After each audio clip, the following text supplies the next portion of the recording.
Hey everybody, welcome back. This is GRE Bites. I'm Davis, an educator with 10 plus years of experience. And I'm Orion, the founder of Stellar GRE.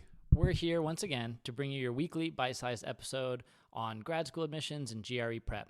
Please check out our top-rated GRE self-study program at stellargre.com. Use the code BITES for 10% off all memberships. Today, we've brushed over it very briefly in a previous episode, maybe two. But, we've talked about, I think we've mentioned once in one episode what, in getting a perfect score, what that kind of range looks like. I thought it would be a good idea today to just kind of lay bare the bones, the facts of the point structure on the GRE, what each section contains, how many points each question is worth. Are there any pros and cons to skipping? There's definitely, and leaving them blank or guessing. Let's get into that. Great. So to understand the point structure of the GRE, we first have to understand the structure of the GRE, which kind of looks like this. You begin with the writing section, which is composed of two tasks, the analyze the issue and the analyze the argument tasks. That's the first hour of every administration. After that, there will be 5 20-question sets. Whatever you get first will be random, so you'll either get a quant or a verbal. Whatever you get first, it will alternate from there. So it'll either be quant, verbal, quant, verbal, quant, or verbal, quant, verbal, quant, verbal. Whatever you get 3 of, one of those 3 will be the experimental section, which will be unscored, but it's unlikely that you will know which one it is, so you kind of have to just try your best on every timed section. That basically means, though, that for the verbal, there are 2 scored 20-question sets, and for the quant, there are 2 scored 20-question sets. So there's your overall verbal and quant score is based on your performance on those 40 scored questions.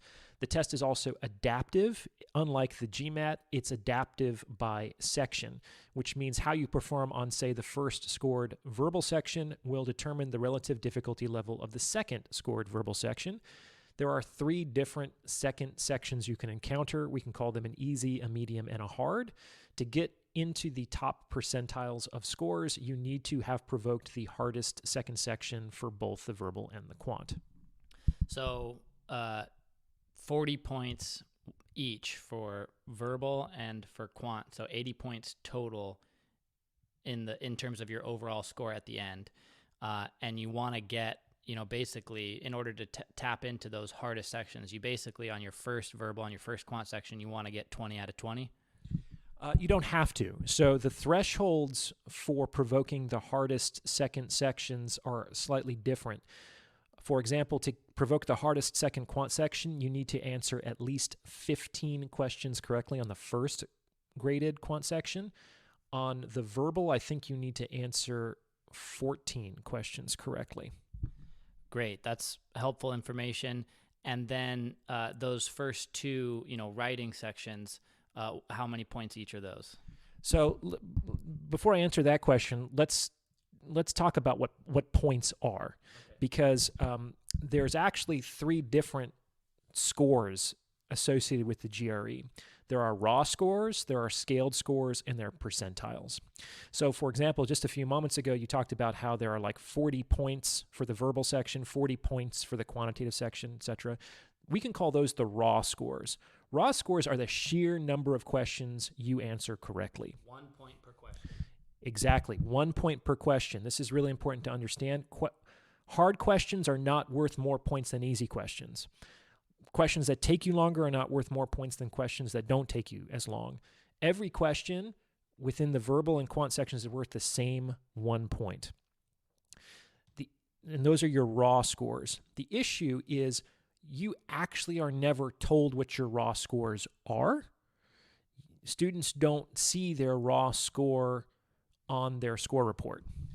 You would only ever see your raw scores in your practice tests to have an idea of how that would then translate.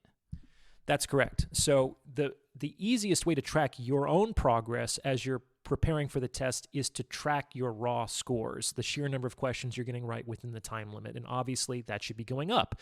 As your progresses, you should be answering more questions correctly within the time limit. Within the time limit is really, really important. A lot of students don't practice enough within the time limit because they just want to feel like they can answer the questions. And unfortunately, they're preparing for a test that they're not going to take, which often leads to some rude awakenings further down the road. Great. So we've got raw score, and then we've got the scaled score, which is actually, how much is we've already talked about this, like a 260, right? Is the kind of mean average. What's the max score on a GRE? What's the score threshold that's good enough for grad school? Sure. So scaled scores are an arbitrary metric. On the verbal and quant sections, they range between a 130 to a 170, which is a perfect score, in 1-point increments. The mean for the verbal is a 150, and the mean for the quant is a 152. So a perfect score would be a combined 340, and let's say a 50th percentile would be right around 300. Now, the issue with scaled scores is if you were to say somebody who wasn't really familiar with these metrics, hey, I got a 168, no one's going to know if they should be happy or not. It's like, because that's a meaningless number. It's just a ruler that ETS created to measure the GRE. So no one really knows what the heck a scaled score means. That's why in combination with your scaled scores, you also receive percentile scores, which are actually useful information.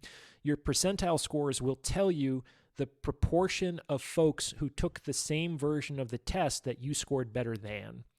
So in all of these various scores, raw, scaled, and percentiles, higher is better.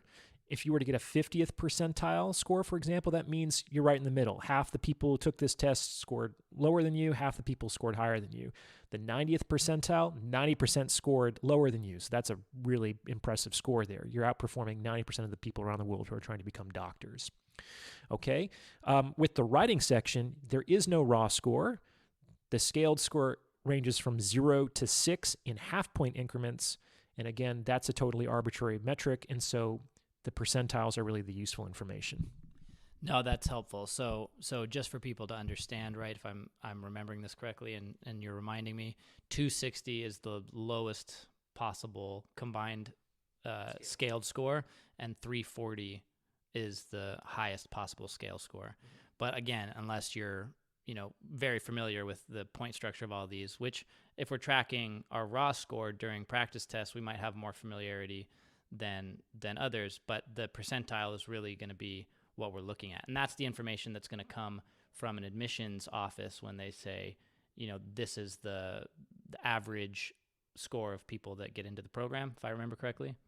Usually, if admissions programs publish that data, it's median scaled scores for successful applicants. That's right. Now, how to convert raw scores into scaled scores is actually kind of a closely guarded secret.